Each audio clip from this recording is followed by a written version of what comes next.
बहुत समय पहले की बात है। एक गांव में महिंद्रा नाम का एक गरीब किसान रहता था। उसका बहुत छोटा सा परिवार था। उसके परिवार में एकमात्र उसकी बेटी थी जिसका नाम रानी था। बिरजू ने बहुत ही शौक से रानी को शहर में पढ़ने के लिए भेजा था। बिरजू की बेटी रानी बहुत ही गुणवान और होशियार थी। उसी गांव में ठाकुर प्रताप सिंह नाम का एक लालची और बेईमान जमींदार रहता था। वो अपनी जमीन गरीब किसानों को ठेके पर देता था और उस जमीन के बदले वो गरीब किसान से बहुत ज्यादा कर वसूलता था। जमींदार ठाकुर सिंह बहुत ही ज्यादा लालची था। वो गरीब किसानों को बहला फुसलाकर पहले तो अपनी जमीन ठेके पर देता और बाद में किसानों से ही शर्त रख देता था। इन गरीब किसानों की भी क्या जिंदगी है। बस 2 वक्त की रोटी के लिए दिन भर काम करते रहते हैं और पूरी जिंदगी 2 वक्त की रोटी के लिए तरसते रहते हैं। और मुझे देखो, मैं बस इन्हें आदेश देता हूँ और समय आने पर सारी फसल हमारे गोदामों में भर जाती है और ये गरीब किसान हमारे आगे जी हुजूरी करते रहते हैं और हमारे सारा काम करते रहते हैं। इसे कहते हैं दिमाग हो तो ठाकुर सिंह के जैसा, वरना ना हो।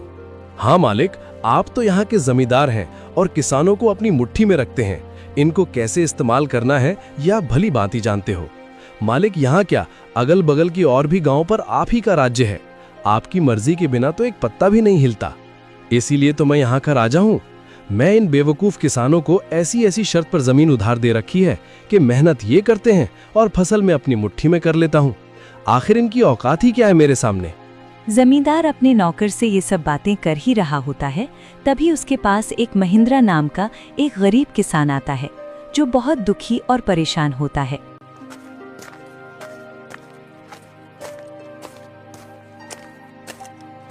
मालिक, मैंने सुना है कि आप किसानों को जमीन ठेके पर देते हो। अरे हाँ भाई, तुमने बिल्कुल ठीक सुना है। मैं अपनी जमीन किसानों को ठेके पर देता हूँ। मालिक, आप मुझे भी अपनी जमीन ठेके पर दे दीजिए। मैं भी आपकी जमीन पर 1 साल के लिए ठेके पर काम करना चाहता हूँ। मेरा नाम महेंद्र है और मैं पास के ही गांव रामपुर में रहता हूँ। अच्छा ठीक है महेंद्र, मैं तुम्हें अपनी जमीन ठेके पर दे दूंगा, लेकिन मैं अपनी जमीन ठेके पर देने पहले कुछ शर्त रखता हूँ, ठीक है? ठीक है मालिक, मैं आपकी शर्त मानने के लिए तैयार हूँ। बताइए आपकी क्या शर्त है? शर्त यह है कि तुम्हें मेरी जमीन पर काम करना होगा और 1 साल के बाद उस जमीन पर जो भी फसल उगेगी उसका आधा हिस्सा तुम्हारा होगा और आधा हिस्सा मेरा होगा। जी ठीक है मालिक, मुझे आपकी शर्त मंजूर है। जमींदार से जमीन की कागजी कार्रवाई करने के बाद महेंद्र अपने घर चला जाता है।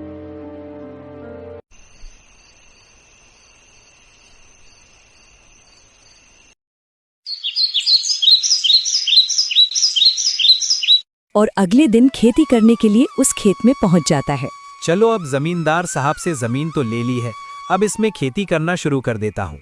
उम्मीद है इस जमीन पर अच्छी फसल होगी। मुझे इस जमीन पर बहुत मेहनत करनी होगी, तभी मेरे लिए कुछ बच पाएगा। महेंद्र उस खेत पर दिन रात मेहनत करके फसल उगाता है। कुछ महीनों बाद गेहूं की फसल उगकर तैयार हो जाती है और महेंद्र गेहूं की फसल की कटाई शुरू कर देता है। महेंद्र के उगाए हुए फसलों की खबर जमींदार ठाकुर सिंह के कानों तक पहुंचती है। एक गांव में हरिया नाम का एक मेहनती किसान रहता था। गर्मियों की तपती दोपहरी में जब सब लोग पेड़ों की छांव में आराम कर रहे थे, हरिया अपने खेत में मेहनत करता रहता। उसकी जमीन बंजर हो चुकी थी, पर उसने ठान लिया था कि वो इसे हरा भरा बनाकर ही दम लेगा।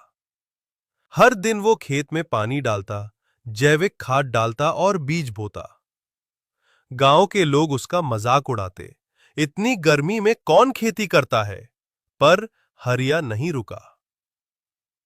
3 महीने बाद जब पहली बारिश हुई तो उसके खेत में सबसे पहले हरियाली छा गई। लोग हैरान रह गए। जहां सबके खेत सूखे थे, वहां हरिया के खेत में फसल लहलहा रही थी। हरिया मुस्कुराया और बोला, गर्मी में जो पसीना बहाता है वही बारिश में खुशहाली पाता है। सीख: मेहनत और धैर्य कभी खाली नहीं जाते। गर्मी की दोपहर थी। धूप इतनी तेज कि छांव भी डर जाए। एक गरीब किसान लालटू खेत में नंगे पांव हल चला रहा था। पास से एक अमीर आदमी गुजरा। चमचमाती गाड़ी, एसी, कोल्ड ड्रिंक। उसने हंसते हुए कहा, इतनी गर्मी में पागल हो क्या? क्या मिलेगा इस मिट्टी से? किसान मुस्कुराया और बोला, भूख मिटेगी साहब, और जमीन भी मुस्कुराएगी। कुछ महीने बाद गांव में अकाल पड़ा, पर लालटू का खेत हरा था। लोग उसी के पास अनाज लेने आए। अमीर आदमी भी आया। किसान ने बिना कुछ कहे मुस्कुराते हुए बोरा भर के अनाज दे दिया। आदमी की आंखों में आंसू थे। अब समझ आया पसीने की मिठास क्या होती है। सीख, गर्मी हो या मुसीबत, जो मेहनत से ना डरे वही असली अमीर होता है।